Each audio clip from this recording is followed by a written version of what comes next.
huge appeal there from Haddon. Haddon thinks he's nicked it. And they're all looking around. Now then, are they going to question this? Well, look as if Ponting wants to have a look. Well, I've got to say, Haddon seems totally convinced. Ponting's gone on Haddon's behaviour here, I think. What do you reckon, Heels? Yep, Haddon's in the gun. He is in the gun here. This is going to show up the fraternity as good or bad. But he has cost Australia something in. The others didn't really like it. Let's see. What is the inside edge? That doesn't tell us anything. No, it's out. It's out. We need hotspot on the inside edge. Here it is.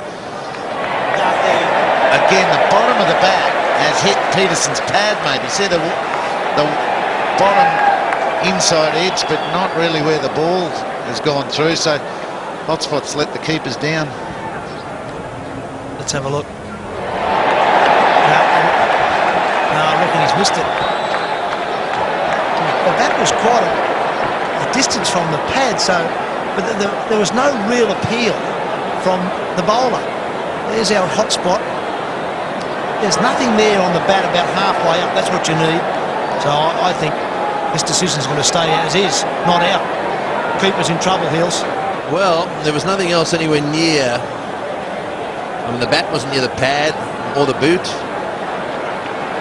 So I'm afraid this is going to go against the Australians. There it is.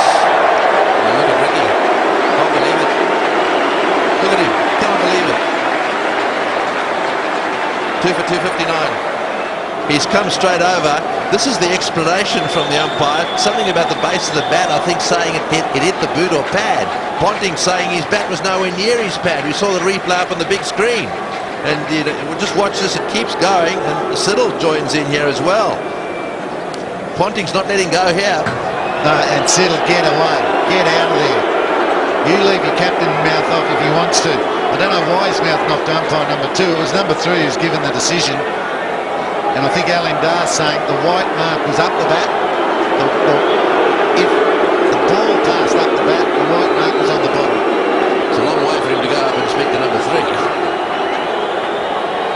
And then he has a chat down the other end. So Ponting really furious about this.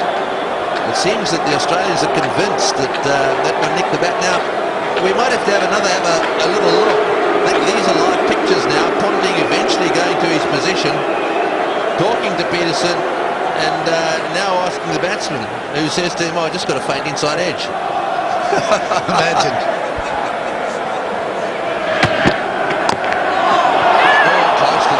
Well, come on then, what do you guys think? There was no... oh, he hits his stumps and he's home. I mean, there was no bat anywhere near pad or foot. The only thing that was near that bat was the ball. Well, the other thing is, the original... Look at the original appeal here. It's only really from Haddon behind who thinks it's out. There's nothing from the slip. Shane Watson's got his hand on his head. The bowler doesn't think so. The only noise was heard was from Brad Haddon. Now, he's adamant there's an edge there. He's saying inside edge. Peterson's sort of shaking the head, but obviously Aleem Dar didn't hear anything. The bowler didn't hear anything, so he's given it not out. And then it goes upstairs, and the umpire said, well, there's nothing suggests to me that's out. I'm not really sure what the Australians are going on about. I think I saw Peterson there saying, I'm not sure.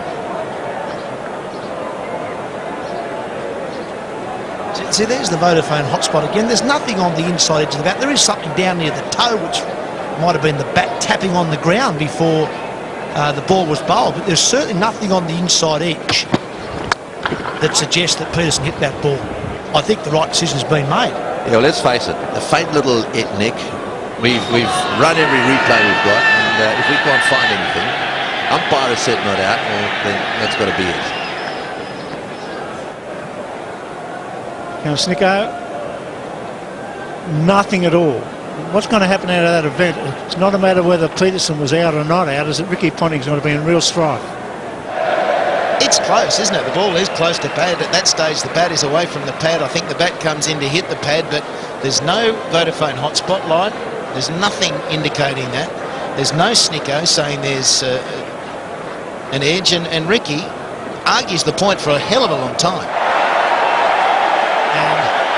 And he's about to cop it.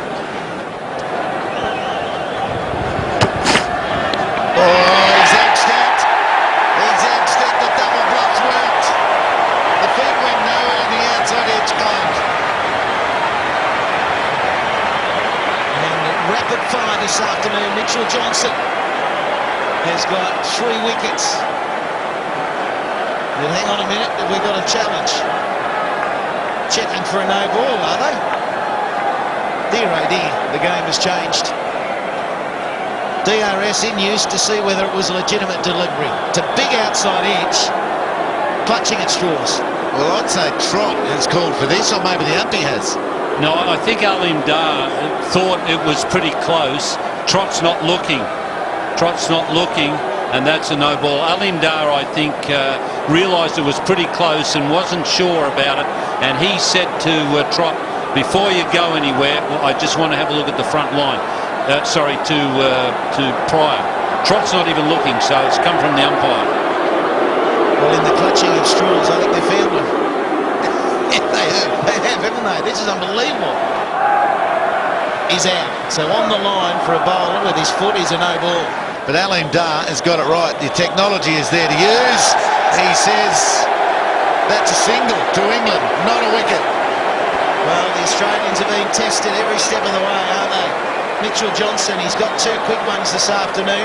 Thought he had his third. It was regulation. It was up there. It was the angle. It was the double bluff outside edge. You're gone, batsman. It's about here that he gives him the call, gives Pryor the call. Pryor was heading off. There's the edge, a nice little edge. But Pryor was heading off and he got the call from the umpire. Aleem Dar calls him over and he's just pointing to the line. You can see him there pointing to the line.